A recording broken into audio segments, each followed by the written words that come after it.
ತಗೊಂಡ್ರು. ನಮ್ retirement time ಅಲ್ಲಿ ಬರೋ ದುಡ್ಡಲ್ಲಿ ಅಥವಾ PF ಗ್ರಾಚ್ಯುಟಿ ದುಡ್ಡಲ್ಲಿ ನಾವು ಮನೆ ಕಟ್ಸೋಣ ಅಂತ ಹೇಳಿ ಬಾಕಿ ಉಳಿಸ್ಕೊಂಡಿರ್ತಾರೆ ಸರ್. ಅಂತವ್ರು ನೀವು 5 ವರ್ಷದಲ್ಲಿ ಮನೆ ಕಟ್ಟಬೇಕು, ಇಲ್ಲಾಂದ್ರೆ ನಾವು ಮನೆ ವಾಪಸ್ ತಗೊಳ್ತೀವಿ ಅಂತ ಅಂದ್ಬಿಟ್ರೆ ಇದು ಯಾವ ರೀತಿ ಧೋರಣೆ ಅಂತ ಜನ ಕೇಳ್ತಾರೆ. ಇಲ್ಲ ಕರೆಕ್ಟ್, ನೀವು ನಿಮ್ಮ ಆಂಗಲ್ ಅದು ಕರೆಕ್ಟ್ ಆಗಿದೆ.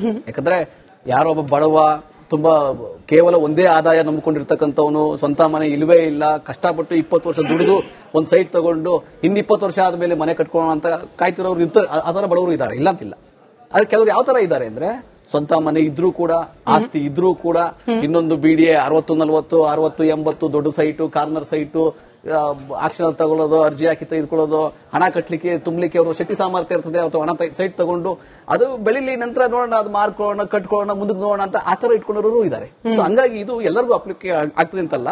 ಬಟ್ ಒಂದು ಸ್ವಾಭಾವಿಕ ಏನಂದ್ರೆ, ಯಾರು ಬಡವರು ಇರ್ತಾರೆ ಅವ್ರಿಗೆ ಮನೆ ಸಿಗಬೇಕು.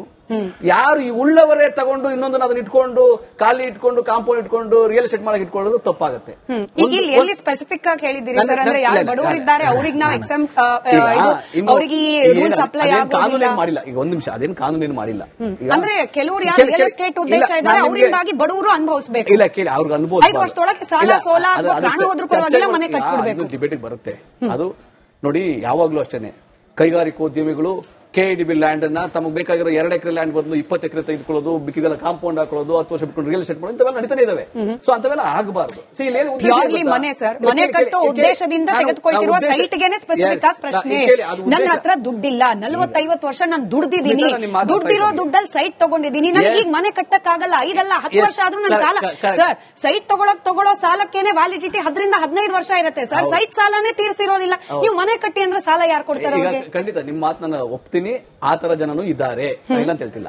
ಆದ್ರೆ ಆ ತುಂಬಾ ಇರ್ತಕ್ಕಂಥವ್ರು ಉಳ್ಳವರೇ ಮತ್ತೊಂದು ಸೈಟ್ ತಗೊಂಡು ಇಟ್ಕೊಂಡಿರ್ತಕ್ಕಂಥವ್ರು ಖಾಲಿ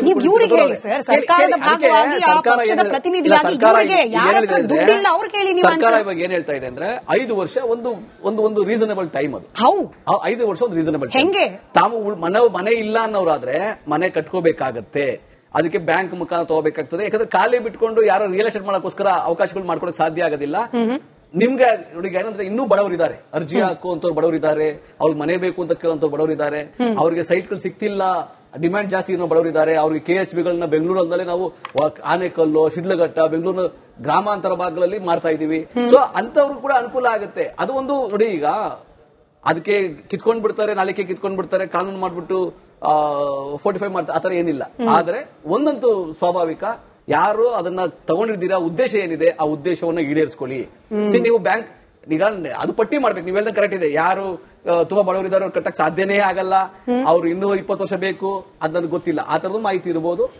ಉಳ್ಳವರು ಕೂಡ ತಗೊಂಡಿರೋರು ಇದ್ದಾರೆ. ಸೊ ಹಂಗಾಗಿ ಇದೊಂದು ಸಾರ್ವಜನಿಕವಾಗಿ ಮುಖ್ಯಮಂತ್ರಿಗಳು ಹೇಳಿರ್ತಕ್ಕಂಥದ್ದು ಏನಂದ್ರೆ, ತಗೊಂಡಿರೋ ಉದ್ದೇಶ ನೀವು ಈಡೇರಿಸಿ ಮನೆ ಕಟ್ಟಿ, ನಂಬರ್ 1. ನಂಬರ್ 2, ಈಗ ಅದೇ ಜಾಗಗಳಲ್ಲಿ ಈಗ ಕೃಷ್ಣ ಬೈರೇಗೌಡರು ಈ ಕಸದ ವಿಷಯ ಬಂತಲ್ಲ, ಎಲ್ಲೆಲ್ಲಿ ವೇಕೆಂಟ್ ಲ್ಯಾಂಡ್ಗಳಿದ್ದಾವೆ, ಬೆಂಗಳೂರು ನಗರದಲ್ಲಿ ವೇಕೆಂಟ್ ಲ್ಯಾಂಡ್ಗಳಿದ್ದಾವೆ, ಅವೆಲ್ಲ ಅದು ಸರ್ಕಾರಿ ಜಾಗಗಳದಾಗಬಹುದು, BDA ಲೇಔಟ್ಗಳಾಗಬಹುದು, KHB ಆಗ್ಬಹುದು, ಪ್ರೈವೇಟ್ ಆಗಬಹುದು. ಯಾರ್ಯಾರು ತಗೊಂಡು ಈಗ ಕಾಂಪೌಂಡ್ ಹಾಕೊಂಡು ಸುಮ್ಮನೆ ಬಿಟ್ಕೊಂಡಿದ್ದೀರಿ, ಅದು ಕಾಂಪೌಂಡ್ ಹಾಕೊಳ್ಳದಲ್ಲೇ ಬಿಟ್ಟಿದ್ದೀರಿ, ಯಾರು ನೈರ್ಮಲ್ಯವನ್ನ ಕಾಪಾಡದಲ್ಲೇ, ಸ್ವಚ್ಛತೆಯನ್ನ ಕಾಪಾಡದಲ್ಲೇ ಬಿಟ್ಟಿದ್ದೀರಿ, ಅದನ್ನ ಕಸ ತುಂಬ್ತಾ ಇದೆ, ಯಾರು ತಂದು ಡೆಬ್ರಿಸ್ ಆಗ್ತಾ ಇದ್ದಾರೆ, ಯಾರು ತಂದು ಕಸ ಆಗ್ತಾ ಇದ್ದಾರೆ, ಗಿಡಗಂಟೆ ಬೆಳೆದಿದ್ದಾವೆ, ಕೊಳೆತು ನಾರ್ತಾ ಇರ್ತದೆ, ಮಲೇರಿಯಾ ಬರುತ್ತೆ, ಸೊಳ್ಳೆಗಳು ಜಾಸ್ತಿ ಆಗುತ್ತೆ, ಇದೆಲ್ಲ ಸಮಸ್ಯೆಗಳಿದ್ದಾವೆ. ಹಾಗಾಗಿ ಅದನ್ನು ಸ್ವಚ್ಛ ಮಾಡ್ಕೊಳ್ಳಿ ಅಂತ ಹೇಳಿ ಕೃಷ್ಣ ಬೈರೇಗೌಡರು ಅದನ್ನ ಕರೆ ಕೊಟ್ಟಿರ್ತಕ್ಕಂಥದ್ದು. ವಿಚಾರಕ್ಕೂ ಹೋಗೋಣಂತೆ.